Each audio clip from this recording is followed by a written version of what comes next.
ఒక ఆచారం 2000 మందిని బతికించింది. ఒక సంప్రదాయం 400 కుటుంబాలను మహా విపత్తు నుంచి రక్షించింది. ఈ ఆధునిక ప్రపంచంలో ఇలాంటివి వినడానికి వింతగానే ఉన్నా నిజం ఎప్పటికీ మారదు. ఉత్తరాఖండ్లో సంభవించిన భారీ హిమపాతం నుంచి ఈ దేశపు మొట్టమొదటి గ్రామం ఎలా బయటపడిందో తెలిస్తే ఖచ్చితంగా ఆశ్చర్యపోతారు.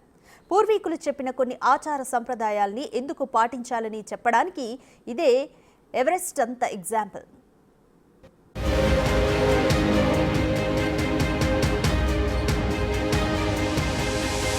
ఉత్తరాఖండ్లో కొన్ని రోజులుగా భారీగా మంచు కురుస్తోంది.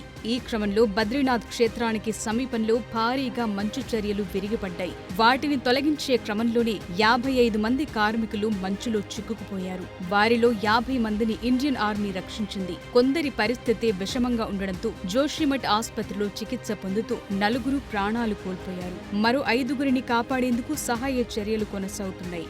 భారత్ టిబెట్ సరిహద్దుల్లో మన దేశానికి చెందిన మొట్టమొదటి గ్రామం మనా దగ్గరే ఈ దుర్ఘటన జరిగింది. నేషనల్ హైవేపై భారీగా పేరుకుపోయిన మంచు మేటల్ని బోర్డర్ రోడ్స్ ఆర్గనైజేషన్ సిబ్బంది తొలగిస్తుండగా మంచు చర్యలు విరిగిపడ్డాయి. దాంతో కార్మికులు మంచులో కూరుకుపోయారు. ఇదంతా ఇప్పుడు జరిగిన దుర్ఘటనలు మనకు కనిపిస్తున్న వాస్తవం. కానీ ఇదే ఘటన వెనుక మనకు కనిపించని కోణం మరొకటుంది. ఈ భారీ హిమపాతం నుంచి 2000 మంది జనాభా కలిగిన ఓ గ్రామం సేఫ్ గా బయటపడింది. ఆ ఊరిని, అక్కడి జనాన్ని కాపాడింది కేవలం పురాతన ఆచారమే. వారు ప్రతి ఏటా పాటించే సంప్రదాయమే.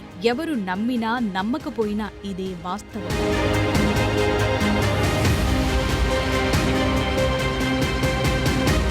హిమాలయ శిఖరాల్లో 2000 మంది జనాభాను కలిగి ఉంది మన గ్రామం. ఈ భారీ హిమపాతం సంభవించే సమయానికే అక్కడి ప్రజలు ఊరు ఖాళీ చేసేశారు. శుక్రవారం మన గ్రామానికి సమీపంలో మంచు చర్యలు విరిగిపడి ఆ మార్గంలో ఉన్న ప్రతి దాన్ని తుడిచిపెట్టే సమయానికి ఊళ్ళో ఎవరూ లేరు.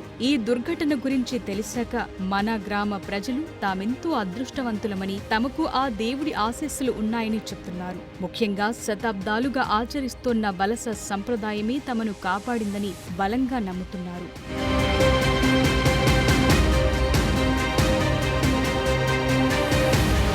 ప్రతి ఏటా శీతాకాలంలో హిమాలయ పర్వత ప్రాంతాల్లో మంచు చర్యలు విరిగిపడటం సాధారణమే. ఈ చర్యలు 5 సెకండ్లలోనే గంటకు 80 మైళ్ల వేగంతో కిందకు జారుకుంటాయి. ఇలాంటి ఘటనల్లో భారీగా మంచు విడుదలై మొత్తం తుడిచిపెట్టుకుపోయే ప్రమాదముంది.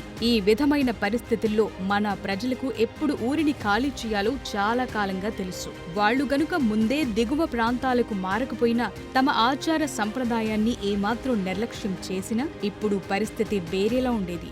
వందలాది మంది మంచులోనే చిక్కుకుపోయేవారు.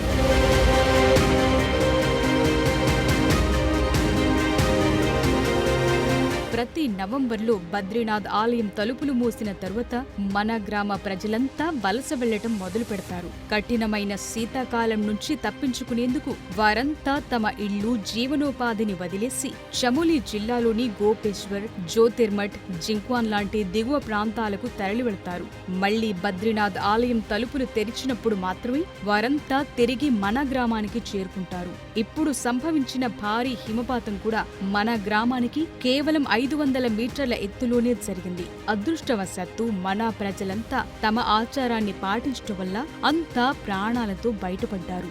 గతంలో ఫిబ్రవరి, మార్చి నెలల్లోనే ఇక్కడ హిమపాతాలు సంభవించాయి. ఈ గ్రామానికి సమీపంలోనే ఓ ఆర్మీ క్యాంపు కూడా ఉంది. ముందే ఊరిని ఖాళీ చేయటం వల్ల 400 కుటుంబాలు విపత్తు నుంచి తప్పించుకున్నాయి.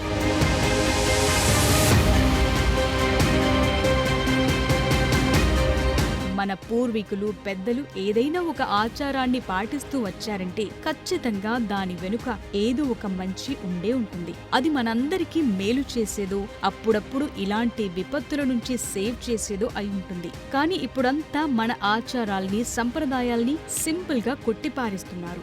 ఇంకా మూఢనమ్మకాలేంటని అంటున్నారు. అయినప్పటికీ కొన్ని ఆచార సంప్రదాయాలు ఎందుకు పాటించాలి, అవి మనకు ఎలా సహాయపడతాయని చెప్పటానికి ఇదే ఎవరెస్ట్ అంత ఎగ్జాంపుల్.